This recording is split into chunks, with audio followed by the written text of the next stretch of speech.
En agosto de 1946, compareció ante la Cámara de Diputados el señor Manuel Gómez Morín, oriundo de Chihuahua, con el objetivo de defender las elecciones al segundo distrito de su entidad, en las cuales él había resultado ganador. Sus adversarios, miembros del ya entonces Partido Revolucionario Institucional, habían impugnado los comicios, con el argumento de que Gómez Morín era hijo de un extranjero, lo cual constitucionalmente le impedía aspirar a un cargo de esta naturaleza. Según la Constitución de 1917, cualquiera que deseara ocupar un puesto en el gobierno forzosamente tenía que ser mexicano de nacimiento, además de ser hijo de padres mexicanos, siendo este el motivo por el cual los opositores intentaron descalificarlo. Sin embargo, Gómez Morín no se dejó, y entonces apeló a la Constitución de 1857, aún vigente al momento de su nacimiento. En la Carta Magna de 1857 se estipula que es mexicano todo extranjero que tenga un hijo mexicano, y siempre y cuando éste manifieste que no desea conservar su anterior nacionalidad. Gracias a este recurso, las acusaciones en contra de Gómez Morín cesaron. Sin embargo, a pesar de que este mostraba una ventaja de más de 1000 votos respecto a su contrincante, las irregularidades en la elección del distrito fueron tantas que las autoridades optaron por cancelarla y reponer el proceso más adelante. Seguro que en la reposición del proceso obtendría la victoria, Gómez Morín apoyó la decisión. Sin embargo, el de Gómez Morín no es el único caso que involucra a un aspirante y a la Constitución de 1857. En agosto del mismo año, el candidato a senador Adolfo Manero denunció ante las autoridades que su contrincante era de nacionalidad extranjera y que por lo tanto no podía ocupar el cargo para el cual había sido electo. Un paralelismo interesante, si se toma en cuenta que ambos casos ocurrieron casi al mismo tiempo, y por las mismas razones.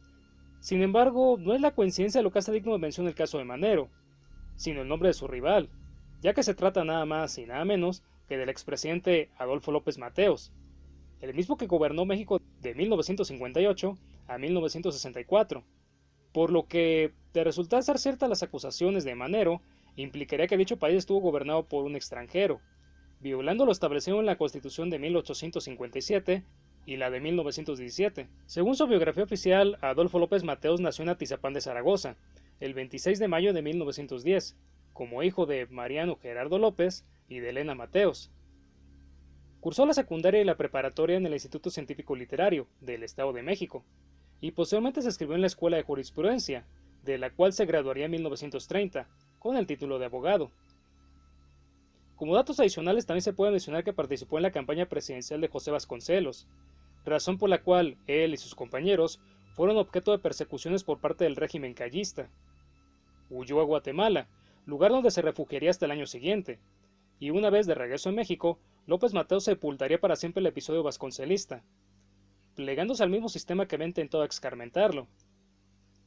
A partir de ahí, iniciaría una prolífica carrera política, gracias a sus dones en la oratoria y a su facilidad para simpatizarle a las personas.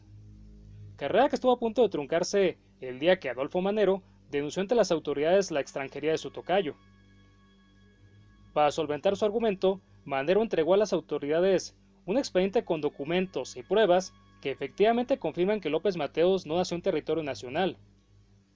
Esos documentos son un acta de nacimiento expedida en Paciza, Guatemala, a nombre de Carlos Adolfo López Mateos, nacido el 10 de septiembre de 1909, como hijo de Gerardo López y de Elena S. Mateos. También se encuentra una carta firmada por el representante de casilla del partido de López Mateos, el señor Merdonio Sánchez, el cual asegura que el 7 de julio de 1946 López Mateos se presentó a votar en la casilla 18 de Toluca, con una identificación que lo acreditaba como originario de esa ciudad, y no de Atizapán.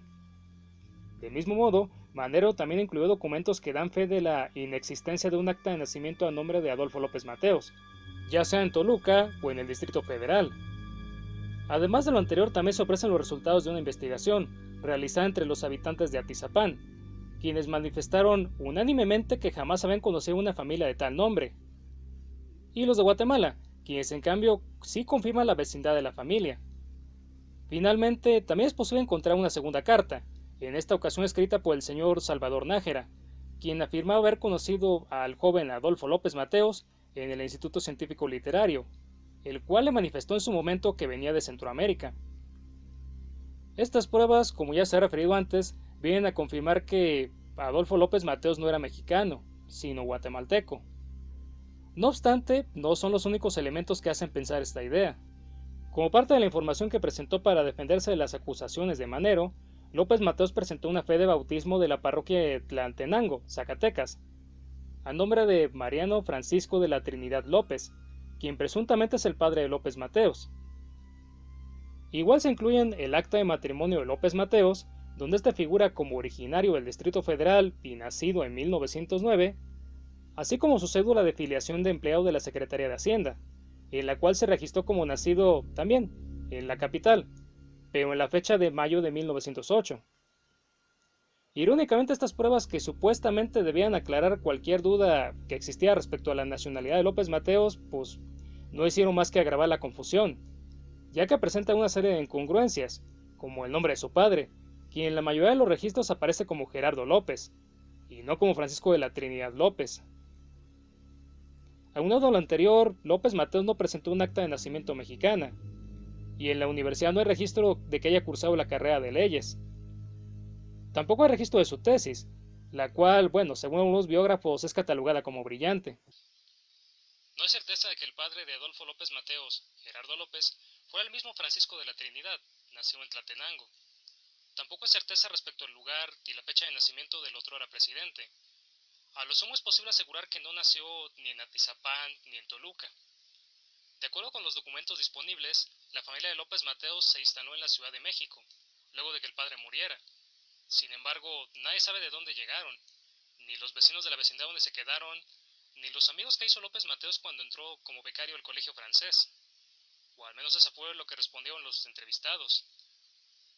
A pesar de las pruebas, la Comisión Revisora de Credenciales validó la defensa de López Mateos, asegurando que los documentos que presentó daban fe de que era mexicano de nacimiento y de vecindad, descartando con ello la objeción de Adolfo Manero. No obstante, también añadieron de manera extraña que suponiendo que López Mateos hubiese nacido fuera de México, sería mexicano en conformidad con el artículo 30 de la Constitución de 1857, la misma constitución que se usó para defender a Gómez Morín. Ante esta última nota, no fueron pocos los que pensaron que las autoridades habían favorecido a López Mateos, lo cual pues tiene bastante sentido, si se piensa que ya entonces el PRI controlaba la vida política del país. López Mateos era tenido como un valiosísimo elemento al interior del partido oficial, y estos sencillamente no podían darse el lujo de perderlo. De todos modos, las sospechas continuaron, hasta que alcanzaron su punto más elevado cuando, en 1959, y ya como presidente, López Mateos increpó a su homólogo estadounidense, Eisenhower, sobre la relación imperialista que el gigante guardaba con América Latina. Anteriormente México y los Estados Unidos habían tenido una alianza ideológica, gracias a la cual México había dejado pasar las acciones de su vecino en Centroamérica y en Sudamérica, sin condenarlo ni hacerle críticas de ninguna naturaleza. Por ello resulta extraño que López Mateos de pronto quisiera echar por tierra esta relación.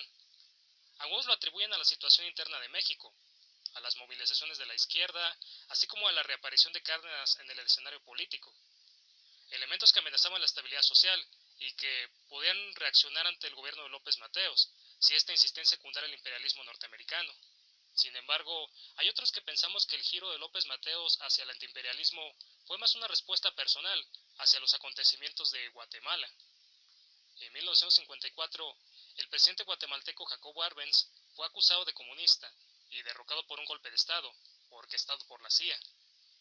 En su cruzada contra el comunismo, los Estados Unidos fueron capaces de intervenir en la política del país centroamericano, lo cual fue abordado de manera muy tibia por el entonces mandatario Ruiz Cortines, quien en una reunión privada con el embajador Francis White le manifestó todo su apoyo y respaldo.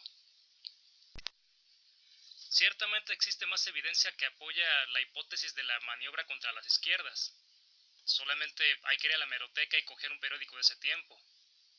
Los ferrocarrileros, los petroleros, los telegrafistas, todos ellos quisieron retar al engranaje político. ¿Qué decir de los intelectuales durante la Revolución Cubana? El orden prácticamente se retuvo con las uñas, y solo Dios sabe qué hubiera pasado si además de todo esto se hubiera seguido solapando a los Estados Unidos. La de la nacionalidad guatemalteca es circunstancial e incompleta, y solo es una teoría que ha sido repetida por unos cuantos durante los últimos 16 años. Yo mismo llegué a decírsela en son de broma a un amigo de Chicago, porque no la creía. Sin embargo, las cosas han cambiado, y para mi desgracia estoy más metido en el asunto de lo que me gustaría estarlo. He ido a solicitar ayuda a mi embajada, pero esos cretinos se han lavado las manos, y me advirtieron incluso que me iban a prohibir la entrada si se me ocurría regresar. Fuera de ahí, a nadie más le he contado sobre los documentos de Manero, de su proceso contra López Mateos, ni de la resolución de este. Hasta ahora, que he comenzado a notar a unos tipos extraños merodeando afuera de mi edificio.